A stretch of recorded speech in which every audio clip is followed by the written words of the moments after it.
لله نحمده ونستعينه ونستغفره ونعوذ بالله من شرور أنفسنا ومن سيئات أعمالنا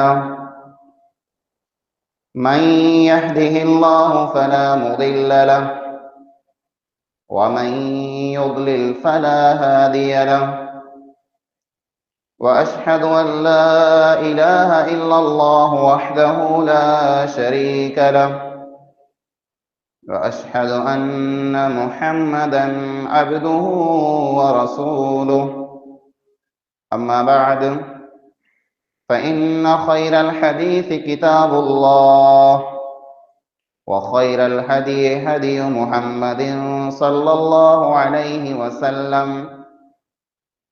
وشر الأمور محدثاتها وكل محدثة بدعة وكل بدعة ضلالة وكل ضلالة في النار. أعوذ بالله السميع العليم من الشيطان الرجيم. بسم الله الرحمن الرحيم.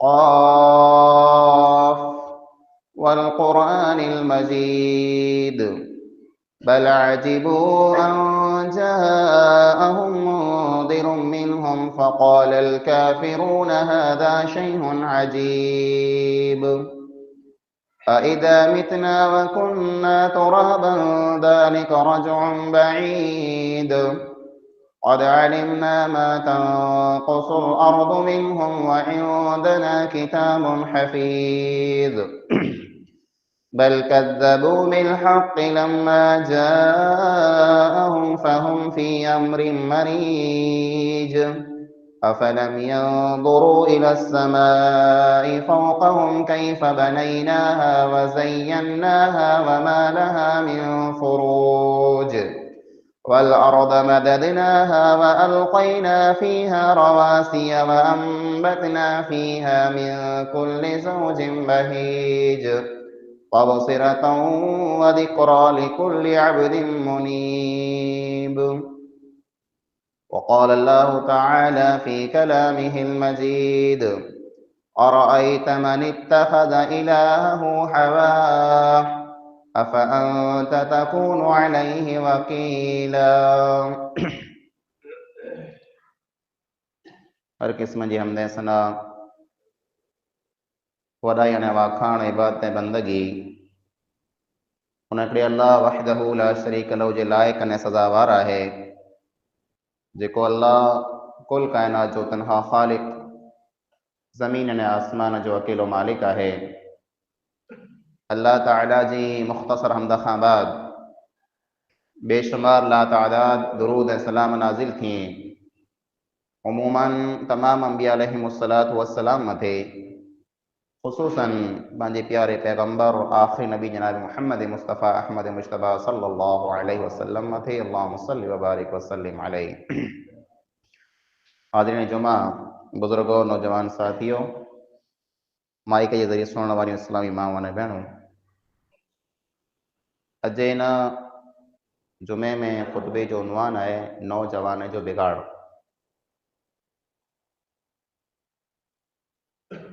पांजे नौजवान के जेकॾहिं अॼु पाण ॾिसूं था त हिकिड़ी तरह जी पांखे कंहिं हंध मथे कॾहिं का ख़ुशी पण थिए थी, पण ख़ुशीअ कथा वधारे पांखे अफ़सोस थिए थो। नौजवान बिगड़े पियो त में कीअं शक न आहे, न बिगाड़ कंहिं हिकिड़ी वस्तु में न आहे।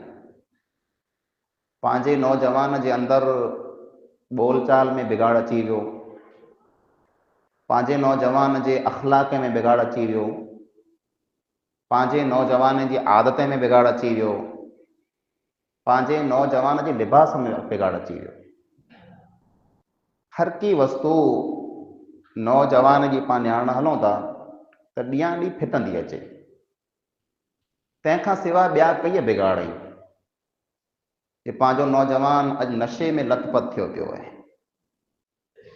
पंहिंजो नौजवान खोटे धंधे में लॻो पियो आहे। चोरई, चीटिंग, जूगार, दारू, अहिड़ा मड़े कम पंहिंजा नौजवान कई पिया। पंहिंजे नौजवान जे अंदरि बेअदबी आम है, कंहिंजी साञाई न करणी, कंहिंजी ॻाल्हि न रखणी, कंहिंजी न मञणी। ई मड़े उहे वस्तू आहिनि जंहिंजो पंहिंजे समाज मथे, पंहिंजी क़ौम मथे घणो ख़राबु असरु पए थो। ई नौजवान जेको आहे ई जेकॾहिं सुधरियल वे थो त सॼी क़ौम सुधरे थी, जेकॾहिं ई नौजवान बिगड़े थो त सॼी क़ौम बिगड़े थी। मिसाल तरीक़े नौजवान जेको आहे ई गाॾीअ जो इंजिन आहे। गाॾी जे टायर में हवा उछी वे त पाण थोड़ी घणी हली वेंदी, जेकॾहिं तेल ओछो हुए त थोड़ी घणी हली वेंदी, त ॿियो को रोलो थी वञे त गाॾी थोड़ो घणो हलंदी पई। पर जिन टाणे गाॾीअ जो इंजिन ठहियल थी वञे उन टाणे गाॾी केॾा चुरंदी पण की। त पंहिंजो नौजवान पंहिंजी क़ौम जो, पंहिंजे समाज जो हिकिड़ो इंजिन आहे।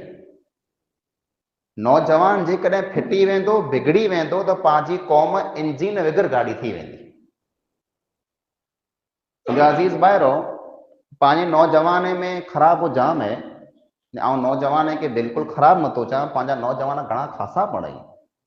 अहिड़ा पण नौजवान आहिनि जेको हया वारा, शर्म वारा, इज़त वारा, अदब वारा, मेहनत करे हलाल रोज़ी खाधे वारा, अने दीन जे कम में हिसो गिने वारा, अल्लाह जे नाले मथे ख़र्चो करे वारा, वॾे जी ॻाल्हि रखे वारा, नंढे मथे रोम करे वारा नौजवान ख़ासा पण घणे आहिनि। पण अक्सर नौजवान जेको पाण ॾिसूं था त पंहिंजा नौजवान ओड़ा न आहिनि जहिड़ा इस्लाम मञे थो जहिड़ा नौजवान हुअणु खपे। पहली वस्तु जो पंहिंजे नौजवान में ख़राबी आ वई है न, ये नौजवान जरा ॻाल्हि कयां तो खाली मर्द न, इन में औरतूं पण शामिल आहिनि। कि पंहिंजो नौजवान जंहिंजी उमिरि 15, 20, 25, 30 वरे आहे त ई मर्द वे ते बने, औरत वे ते बने, ई ख़राबो ने बिगाड़ ॿिन्ही ठिकाणे मथे आहे। न उहो बिगाड़ को आहे कि पाण में वॾे जो अदब न आहे, पाण में साञा आहे ज न। अॼु जे नौजवान में ये वस्तु आम है कि नौजवान गमे अहिड़े इंसान खे चोखो जवाबु ॾेई सघे थो। चोखो कि मूं वटि यकीन थींदो, वॾा मुद्दा में, वॾा मसइला में, वॾा मड़े तयारु थी वञे, असीं ॻाल्हि मञी लाइ करे तयारु आहियूं, पण छोरो जवाबु ॾेई छॾे की न थींदी त की न थींदी, बसि माइतर मजबूर थी वञे, पोइ माइतर चए थो या मुंहिंजो छोरो मूंखे नथो मञे। न इन कथा वधारे अफ़सोस जी ॻाल्हि इहा आहे जे धीअ केतिका माइत्र खे चोखो जवाबु ॾेई छॾे, माइत्र धीअ अॻियां मजबूर थी वञे था, जे असांजी धीअ असांखे नथी मञे। ई मड़े पंहिंजे समाज जी, पंहिंजे माहौल जी, पंहिंजी क़ौम जी हक़ीक़त है, सच्चाई है कि अदब ने साञा बिल्कुलु वेंदी रही है। को वॾो बुज़ुर्ग, को पंहिंजो वड़ियल वॾो माइत्र पाण खे सम्झाए, अबा हीअं न कयो, जो तौजो हुन में कीअं न वञे, तूं तौजो कमु कर, कंहिंजी न रखणी, न कंहिं हाजीअ जी रखणी, न कंहिं मियांजी जी रखणी, न कंहिं मौलवी जी रखणी, न कंहिं ॾोसल जी रखणी, कंहिंजी ॻाल्हि पाण था रखो।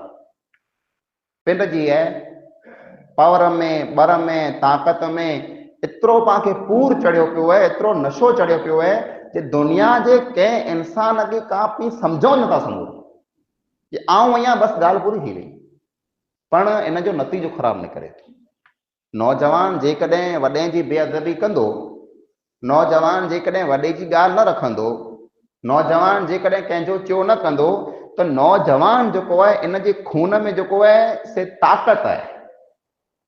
ई जज़्बात में अची करे, कॾहिं का गुस्से में अची करे अहिड़ो को कमु कंदो जंहिंजे कारण मड़ हैरान थी वेंदा। पंहिंजा वड़ियल, पंहिंजा माइत्र, जेको पंहिंजा वॾा रहिया, हू जंहिं पाण खे 10 ॾींहं था त उन में पाला करे ख़ैर खाई वेठी, पाला करे भलाई वेठी, भले पंहिंजो मग़ज़ ईअं चवंदो वेही त ॾोसल धजनि पिया, इन खे त की ख़बर पए नथी। न, जंहिं वाट मथे पाण विया न आहियूं उन वाट मथां ई लंघे आया आहियूं। जेको टाइम पाण अञा ॾिठो न आहे उहो टाइम ई मड़ ॾिसी आया आहियूं। उहो हादसा, उहो वाक़िया, उहो मसइला जेको पांखे सामा आया नाई उन्हीं मसले मिणी की नहीं भोगियो आयो, इन्हीं की खबर है जे कुरो करणो खपे कुरो न करणो खपे, पर पांजे खून में जो जज्बो है, पांजो खून तपे तो नौजवान आयूं तो पां कंहिंजी ॻाल्हि नथो न था, पण वॾे जो अदब करणो, वॾे जी साझा करणी, वॾे जी ॻाल्हि रखणी, ये पांजो दीन पांखे सिखाए थो। नबी मोहतरम सल्लल्लाहु अलैहि वसल्लम फरमायो मन लम यरहम सगीरना वलम युअक्किर कबीरना फलैस मिन्ना, जेको असांजे नंढे बच्चे मथे रहम न करे, नंढड़े बच्चे मथे जेको रहम न करे अने वॾे जी जेको इज्जत न करे वो मुसलमान आहे ज न, फलैस मिन्ना, वो असां में जा ना आहिनि, वो ॿिए कंहिं क़ौम में जा हूंदो, वो ॿिए कंहिं मज़हब खे मञंदो हूंदो, वो ॿिए कंहिं रस्ते मथे हलंदो हूंदो, असांजे रस्ते मथे वो न आहे। कंहिं फरमायो? मोहम्मद मुस्तफ़ा सल्लल्लाहु अलैहि वसल्लम फरमायो, जेको वॾे जी ॻाल्हि न रखे मुसलमान थी न सघे। ने इन सिलसिले में कई हदीसूं आंखे मिलंदियूं।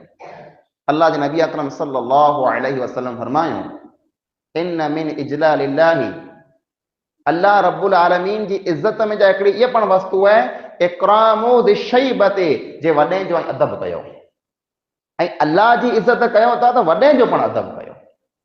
हिकिड़ी हदीस में अल्लाह जे नबी अकरम सल्लल्लाहु अलैहि वसल्लम फरमायो कि त्रे माण्हुनि खे ऐं वेठेला करे जॻह ॾियो, ऐं वेठा आहियो कि जॻह न आहे, ई त्रे माण्हू अचे त उन खे जॻह ई बनाए ॾियो।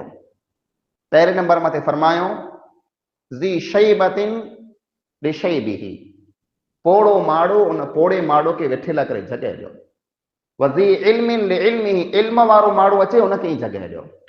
वज़ी सुल्तानिन लिसुल्तानिही, को माण्हू आजो आगेवान है, आजो पटेल है, आजो बादशाह है, आजो हुक्मरान है, आनो वॾो है, उनखे पण वेठेला करे जॻह ॾियो। ये पंहिंजो दीन पांखे सिखाए थो। उबादा बिन मालिक रज़ी अल्लाह ताला अन्हु हिकिड़ा साहबी, जंग थई, जंग में मुसलमान जीतिया, जंग में मुसलमान जीतिया, जब जंग में जीती आया तो मुसलमान के जाम पैसो मिलियो, माल मिल्कत बड़ वस्तु मिलियूं, तो नबी अकरम सल्लल्लाहु अलैहि वसल्लम विरायो मिनी माड़ो में, जो जंग में हलिया हुआ नौजवान उन्हीं के पण हिस्सो ॾिनो, ने जो डोसल वॾा वॾा रही विया पुठिया जंग में न हलिया उन्हीं के पण ओतिरो जो हिस्सो ॾिनो जेतिरो नौजवान के ॾिनो। तरह साद बिन मालिक रज़ी अल्लाह ताला अन्हु बयान कई था जे अल्लाह जा नबी सल्लल्लाहु अलैहि वसल्लम असीं त हलियासीं जंग में लड़िया आहियूं, असां मेहनत कई है, असां लड़ाई कई है, तर असीं जंग जीतियासीं, ने असांखे ॾियो पिया ओतिरो जो डोसले खे ॾियो पिया जो कुझु घर में वेठा हुआ कयो न। अल्लाह जे नबी अकरम सल्लल्लाहु अलैहि वसल्लम जा बोल सुनो, फरमायो वहल तुरज़कून व तुनसरून इल्ला बिदुअफ़ाइकुम, आंखे इन ॻाल्हि जी ख़बर न आहे जेको अल्लाह जी मदद आ मथे उतरे थी, ने अल्लाह जेको आंखे रोज़ी ॾे थो इन डोसल जे कारण आंखे ॾे थो। रोज़ीअ में बरकत है, पैसो अचे पियो, लखें जे मोह किरोड़ जे मोह पाण पैसो है, न जॾहिं पैसो अचे तो माण्हू में पावर अचे, पर ई पैसो खाली पंहिंजी मेहनत से न आहे। पाण ईअं न सम्झो जो आउं राति दौड़ धक कयां थो, मेहनत कयां थो, धंधो कयां थो, न, पुठियां माइटनि जूं दुआऊं पण आहिनि, पुठियां वॾे जी आंधरी पाला करे दुआ करे थी जी मुंहिंजी औलाद जी रोज़ीअ में रिज़्क़त में अल्लाह तो बरकत ॾिज, तर पाण खे बरकत मिले थी। न उज माइत्र कॾहिं का पाण खे ॾस ॾे मुंहिंजा पुत्र हीअं न कर, चए तोखे ख़बर न पए तूं घर जले वठो तूं मानी खावे बसि माठ न, वॾे जी बेअदबी करणी, वॾे के रुआणो, वॾे के रंजाणो मुसलमान जी पहचान न। मुसलमान वो है जे माइत्र के साम्हूं कंध नमाए ॾे, मुसलमान वो है जो गमे एतिरे पावर में वे, गमे एतिरी ताक़त में वे, पण वॾो को ॻाल्हि करे तो वो माठ करे ॾे। अल्लाह जे नबी अकरम सल्लल्लाहु अलैहि वसल्लम वटि सहाबा कराम आया मोक, खून जो को मसलो हो जंहिंजे बारे में नबी अकरम सल्लल्लाहु अलैहि वसल्लम उन्हीं खे पुछियो ते ॻाल्हि ॿोल कयूं पे, त उन्हीं मां जेको नंढड़ो साहबी हो मिणीकता उम्र में नंढो हो, उहो वधारे ॿोलियो, उन ॻाल्हि शुरू कई। अल्लाह जे नबी अकरम सल्लल्लाहु अलैहि वसल्लम फरमायो कब्बिर कबीरकुम, आंजे वॾे खे ॻाल्हि करण ॾियो, तूं माठ कर, तूं नंढो ई तोखे ख़बर न पए। अक्सर पाण ॾिसूं था पंहिंजा नौजवान कंहिं कंहिं मसइले में बहुत तकड़ कई आहिनि, वॾा वेठा आहीं, पंहिंजा वडील वेठा आहीं, पंहिंजो ॾाॾो, पंहिंजो पे, पंहिंजो काको, मामो मड़े वेठा आहीं, पर नौजवान तेनो मादे टेप ॾेई ॿोलंदो जी हीअं करणो आहे। अक्सर पोइ ईअं थिए थो कि उन कम में पाण मिणी नुक़सानु थिए। एतिरे वॾे जी सलाह विगर, माइत्रनि ऐं वॾील जी ॻाल्हि मञे विगर, पाण खे हिकिड़ी विख पण न खाई खपे। ही पंहिंजे सॼे मुल्क जी हालत आहे जे नौजवान अॼु कंहिंजी पण ॻाल्हि नथा रखनि। अफ़सोस जी ॻाल्हि आहे। नौजवान में ॿियो जेको बिगाड़ आयो आहे उहो लिबास जे तालुक सां आयो आहे। कि पंहिंजा मर्द में तंहिं भले ने पंहिंजो माउ भेणो में तंहिं भले ॾींहं ॾींहुं पंहिंजो लिबास, पंहिंजो कपिड़ो जेको आहे तंग थिए पियो, तंग। सौड़का लिया, कांच में बिल्कुलु सर आईंज न। कांच पाण खे चई न सघूं, पाण खे पैंट चई सघूं था। जेको माण्हू पैंट पहिरीं था, जेको चुस्त बिल्कुलु चोटई पई वे अङे में, पंहिंजा नौजवान अहिड़ियूं कांचूं अॼु पहिरीं था। न चोली जेको पहिरीं था, चोली होए पंहिंजी 3 वरे जे माण्हूअ जी, पण लिया जरा धोई को माई सुकाए त पाण न्यारी तो पाण खे लॻे 10-12 वरे के ॿारड़ी चोली सुकाई पई आहे। एतिरी टुकड़ थी, बिल्कुलु पान हया नहीं, बिल्कुलु शर्म नहीं। अहिड़ा टुकड़ा लिया, अहिड़ा सौड़ा लिया जंहिंमें जा पंहिंजा अंग बिल्कुलु पधरा थी रहे। ही लिबास पाण कुला पहिरियूं था, ही लियो पाण कुला पहिरियूं था, पंहिंजे अंगे जी ढक आहे जे मुंहिंजा अंग ढकिया पिया वे। अहिड़ा सौड़का लिया, अहिड़ा टुकड़का लिया जंहिंमें पंहिंजो अंग ढकाजे न। कॾहिं का पंहिंजी माउ पाण खे साम्हूं वे, कॾहिं का पंहिंजी भेण पाण खे साम्हूं वे, कॾहिं का पंहिंजी धीअ पाण खे साम्हूं वे, कि ॿई को पण औरत पाण खे साम्हूं वे। अहिड़ा टुकड़ा लिया जंहिंमें पंहिंजा अंग मड़े पधरा वे, पाण खे शर्म नथी अचे। लिबास अहिड़ो पहिरियो जंहिंमें अंग बिल्कुलु ढकजी वञे, लिबास खुलो पहिरियो जंहिंमें अंग इंसान जा ॾिसां जे न, इंसान जो अंग कहिड़ो आहे। न इहा वस्तु पंहिंजी औरत लाइ करे पण आहे। अॼु खां पहिरीं 8, 10, 15, 20 वर पहिला पंहिंजो माउ जेको लिया पहिरीं खुला हूंदा हुआ, जेके पाण चोलो चऊं था, ई बिल्कुलु दृगो हूंदो, पॻे सूधी हूंदो, जे सॼा अंग ढकिया पिया वे। हरा हरा हरा हरा मुंहिंजो माउ ने भेणूं पर लह के टुकड़ा खणी अचे। औरत जेको पंहिंजी चोलो पहिरे थी, ई हाणे घोॾे नो मथे पुॼी आयो आहे। अफ़सोस जी ॻाल्हि आहे पाण लाइ। इन मथे पाण कॾहिं रोक लॻाईंदासीं? पाण मिणी मथे फर्ज़ आहे लिबास पंहिंजे मर्द जो वे ते बने अने औरत जो वे ते बने। लिबास अहिड़ो हुअणो खपे जंहिंमें पंहिंजी ढक थी। अहिड़ा लिबास चुस्त, अहिड़ा टुकड़का सौड़का लिबास पहिरे पंहिंजे माहौल में पंहिंजो कोई बुराई में बदकारी फैलायूं था। हिकिड़ो फैशन बनी वियो आहे। वॾो लियो को माण्हू अॼु पाइण पसंदि करे नथो, ख़ासि करे नौजवान। एतिरियूं टुकड़ियूं चोलियूं जे कॾहिं कॾहिं ॾिसो पाण खे अफ़सोस थिए, पोइ न किथे वेही सघे, न किथे ठाहे बना नमी सघे, पोइ लह के सौड़का सौड़का कयूं पिया। अहिड़ो पहिरियों वॻो कोन आहे जंहिंमें पाण खे पुठियां शर्म थिए। नमाज़ पढ़े त पुठियां जेको इन पुठियां माण्हू नमाज़ पढ़े पियो उनखे अखियूं बंदि करणियूं पए। सजदो कई कि नमे त पुठले सिफ़ में जेको माण्हू उभो आहे हिनखे अखियूं बंदि करणियूं पए, न का हुनजी नमाज़ न थी। अहिड़ा लिया पंहिंजा नौजवान पहिरीं था। केतिका 4 माण्हू में वेह त सौड़ा सौड़ा थी पिया कुला भई। अहिड़ो लिबास पहिरियों जंहिंमें ऐं पिंड खे पण वणो न ॿिए खे पण वणो, अहिड़ो लिबास वणो खपे पंहिंजो। न टेई ॻाल्हि जेको पंहिंजे नौजवान में ख़राब ने बिगाड़ आयो उहो ई जे वार पंहिंजे नौजवान जा बिल्कुलु ख़राब थी विया। अॻे जे पंहिंजे ज़माने में माण्हू चवंदा भैया कट, अहिड़ा वार भैया रखे। अॼु पंहिंजो नौजवान अहिड़ा वार रखे थो जे हिकिड़े पासे मां यानो साइड मां बिल्कुलु कतराए विझे, हीअ साइड बिल्कुलु कतराए विझे, पुठियां वछाड़ी बिल्कुलु कतराए विझे, अने हिते अॻियां अठोर वार सण जेतिरा उभा। ई को तरीक़ो आहे? न हेतिरा वार छॾे अखी ढकइयूं पियूं, हीअ अखि ढकई पई वे, मोड़ो मोड़ो हीअं कंद हणी छॾे। ढोर ऐं जनावर खे ॾिठा आहिनि जंहिंजे कन में बघाई पई वञे, पोइ उहो ढोर जेको बघाई वारो मोड़ो मोड़ो हीअं कंद हणे। त ही अॼु अहिड़ा ढोर बनी विया आहिनि जेको सॼो ॾींहुं कंद हणे पिया। अहिड़ो लिबास पंहिंजो बनी वियो आहे। हीअ अफ़सोस जी ॻाल्हि आहे पाण करे। अहिड़ो जे पंहिंजो फैशन अहिड़ो बनी वञे, पंहिंजा वार पाण रखूं जंहिंमें पंहिंजी अखि टकई पई वे। ईज नौजवान जॾहिं नमाज़ पढ़े नथा, जुमे में 8 ॾींहं कॾहिं अचनि था, नमाज़ पढ़े ते वार जेको आहे से सॼो ही निलाड़ भरे छॾिए, पोइ सजदो न अचे। कढो हिन फैशन खे। ऐं फुटरा बिल्कुलु नथा लॻो, ऐं खासा बिल्कुलु नथा लॻो इन वारे में। इन वस्तु खे सम्झी गिनो। जेको माण्हू सुध वारो, अक़ल वारो, सम्झ वारो, इल्म वारो हूंदो, उहो आने इन वारे खे कॾहिं पसंदि न कंदो। अल्लाह जे नबी अकरम सल्लल्लाहु अलैहि वसल्लम मना फरमायो अनिल क़ज़ा, क़ज़ा खां मना फरमायो। क़ज़ा करे के चवाजे, साहबा कराम पुछो क़ज़ा करे के चवाजे, तो फरमायो जे मथे जा अर्धा वार कतराणा अने अर्धा छॾे ॾियणा, ई जेको आहे क़ज़ा आहे। इन खां मना फरमायो। ई जेको थूओ पाण मथे छॾियूं था, ई पंहिंजा दोस्त जेको इन खे ख़बर हूंदी, अॻे उठ माण्हू कतरींदा हुआ, त साइटूं उठ जूं कतरे जा मथे वार छॾाईंदा थूए मथे। पाण इंसान आहियूं उठ जूं, पाण अॼु पाण पोइ आई बकरा आई घेटा आई सान घेटो जरा माड़ो कतरी साइड में कतरी मथे छोगो छॾारी। पाण घेटा न आहियूं, पाण सान बकरा न आहियूं, पाण इंसान आहियूं। त पाण इंसान बनो, वार अहिड़ो रखो जे सॼे मथे जो वार सरखो हुअणो खपे। हीअ वस्तु बिल्कुलु नथी वणे, कंहिंखे नथी वणे। असीं चऊं था अमल करणु पाण मिणी जो कमु आहे, अमल पाण खे कयो खपे।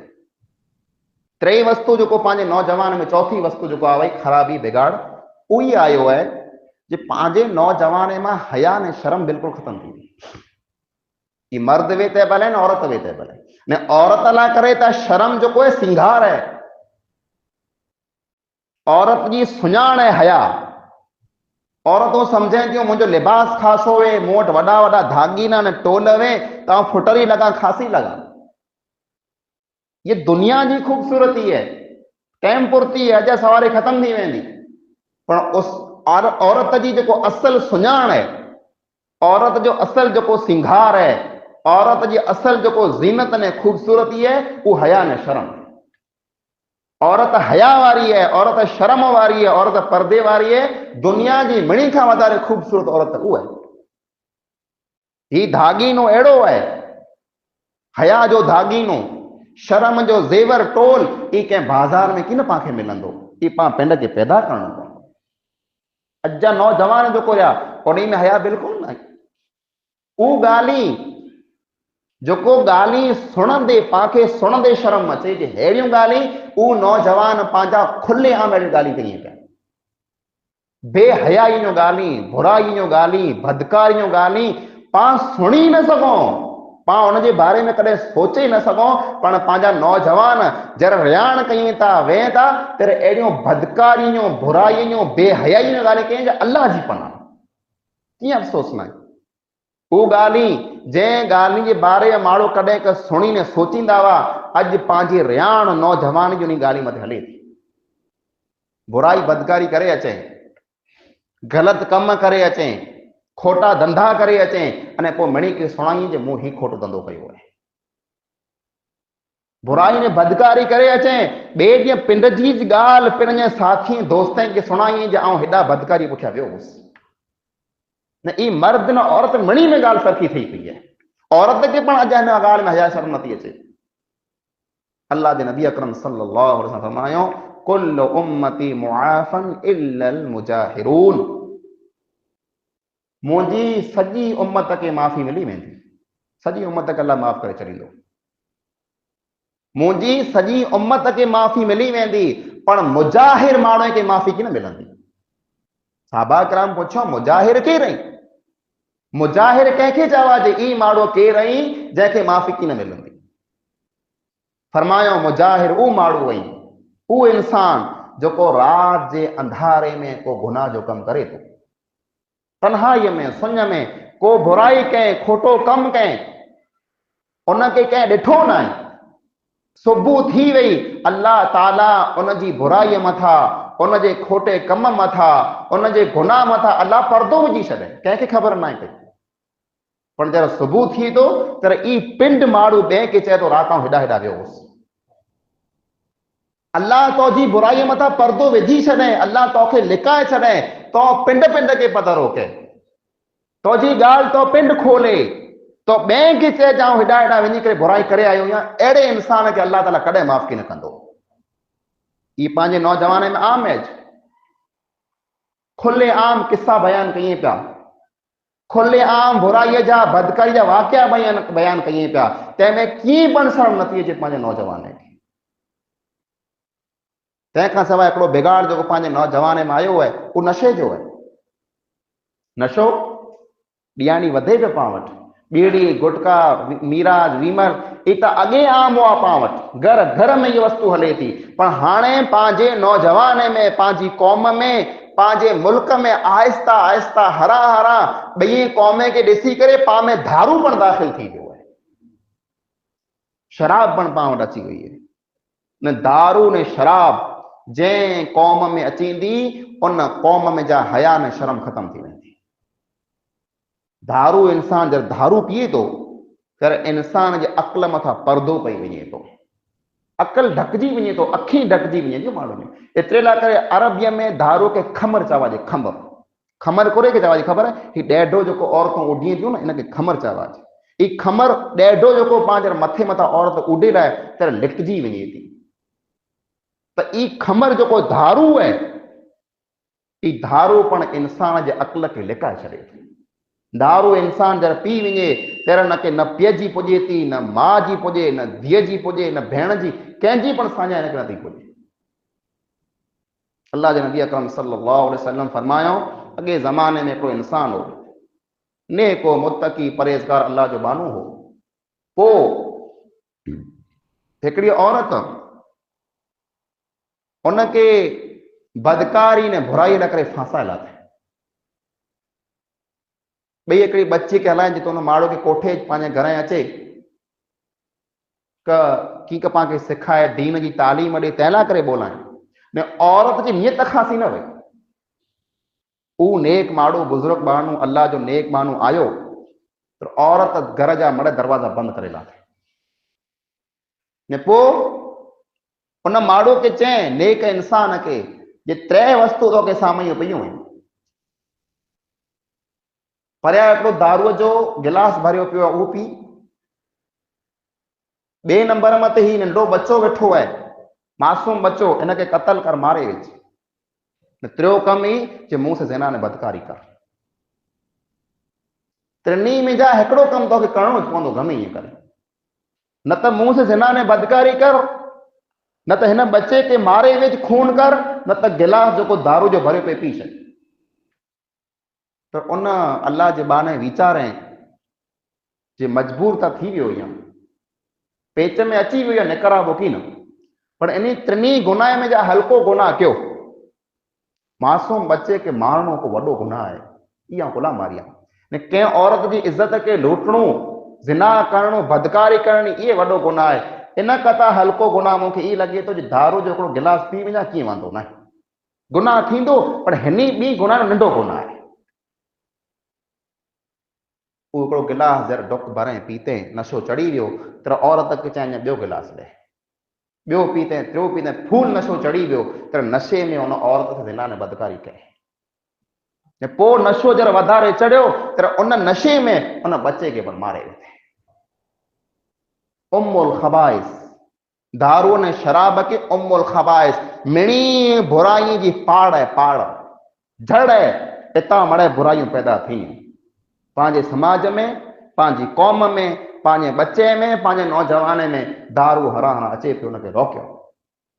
पीए था अमोक माण्हू पंहिंजा मुसलमान भाउ, अने अमोक माण्हू हुनजो धंधो कईं था, 2 रुपया कमाए लाइ करे हराम जो पैसो पां पिंड खियूं था अने पंहिंजे बच्चे खे पां खारायूं था, इन जो फल कॾहिं मिठो की न थींदो।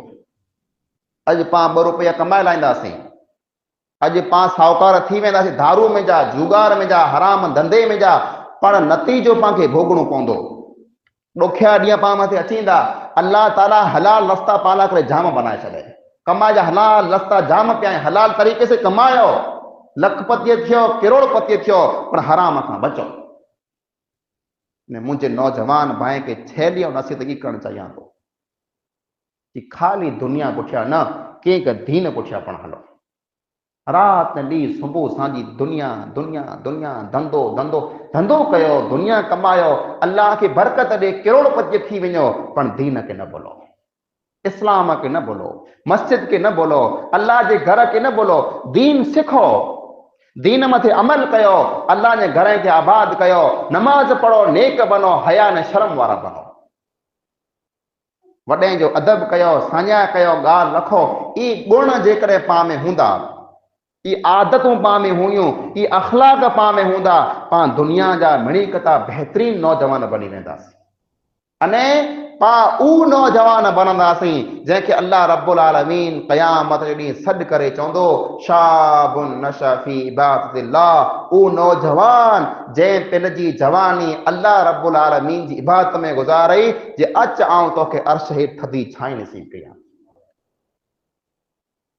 उते कोई छांई न हूंदी सिज पंहिंजे हिन हथ जे बराबरि अची वेंदो इतनी गर्मी हूंदी माण्हू घोड़े सरखा बेर सरखा कुल्ले सरखा ने सॼा पघर में बुॾल हूंदा मां पे पामा हथ कढी वेंदा कुटुंब कबीला छॾे वेंदा सगावतियूं मड़ त्रुटी वेंदियूं को कंहिंजी पुछा की न कंदो इन हालत में अल्लाह रब्बुल आलमीन सॾु कंदो जे 7 क़िस्म जा इंसान अचो उन खे आऊं थधी छांई नसीब कयां अर्श जी छांई अर्श जी जंहिं अर्श मथे अल्लाह वेठल आहे उन मां हिकिड़ो नौजवान हूंदो जंहिं जवानीअ में अल्लाह रब्बुल आलमीन खे सजदा कया हूंदा जे जवानीअ में अल्लाह ताला के याद कयो हूंदो आखिरी ॻाल्हि उहा कि नबी अकरम सल्लल्लाहु अलैहि वसल्लम के अल्लाह ताला खिताब करे फरमाए तो अराअयत मन इत्तखज़ इलाहहु हवा अफ अंत तकूनु अलैहि वकीला ए नबी अकरम सल्लल्लाहु अलैहि वसल्लम आ उन इंसान के ॾिठा जेको पिन जे मन जी पूजा करे तो पां पिन जे मन जी पूजा कयूं था मन जी पूजा न कयो रब जी पूजा कयो मुझो जो मन चे आऊं ये कयां मूंखे ठीक लगी ये कयां न तोखे ठीक लगे ये न कर अल्लाह के ठीक लगे ये कर दुनिया में जेकॾहिं अल्लाह जी मर्ज़ीअ मथे हलंदासीं अल्लाह रब्बुल आलमीन क़यामत जो ॾींहुं पंहिंजी मर्ज़ी जी ज़िंदगी पांखे ॾींदो दुनिया में अल्लाह जी मर्ज़ी मथे हलणो है तो जन्नत में पांखे पंहिंजी मर्ज़ी मिलंदी जन्नत में तोखे खपे ई खा तोखे खपे ई गिन तूं लहर कर मज़ो कर कुला तूं दुनिया में मुंहिंजी मर्ज़ी मथे हलियो वएं हिते दुनिया में अल्लाह जी मर्ज़ी ते हलणो है हिते जेकॾहिं पां पंहिंजी मर्ज़ी मथे हलंदासीं त क़यामत जो ॾींहुं पंहिंजी मर्ज़ी कीन हलंदी उते पां मजबूर थी वेंदासीं उते पां लाचार थी वेंदासीं एतिरे मन जी पूजा न कयो अल्लाह जी पूजा कयो पिंड के ठीक लगे ईअं न कयो अल्लाह के ठीक लगे ईअं कयो पां में बर है पां में पावर है पां में ताकत है पां में जोश है पां में जज्बो है पां वटि मड़े वस्तु है पर हिकिड़ी वस्तु के यादि रखो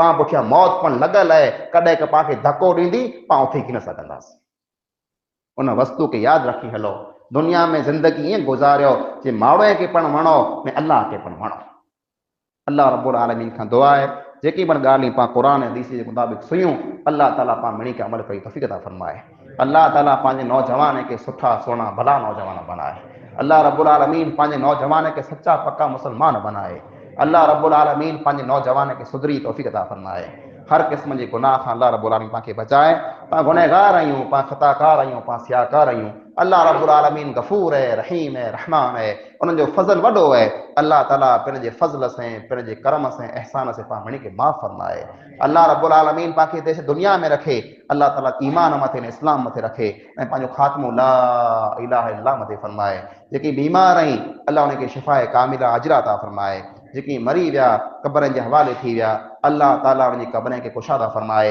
आमीन सुम्मा आमीन व आखिरु दावाना अल्हम्दुलिल्लाहि रब्बिल आलमीन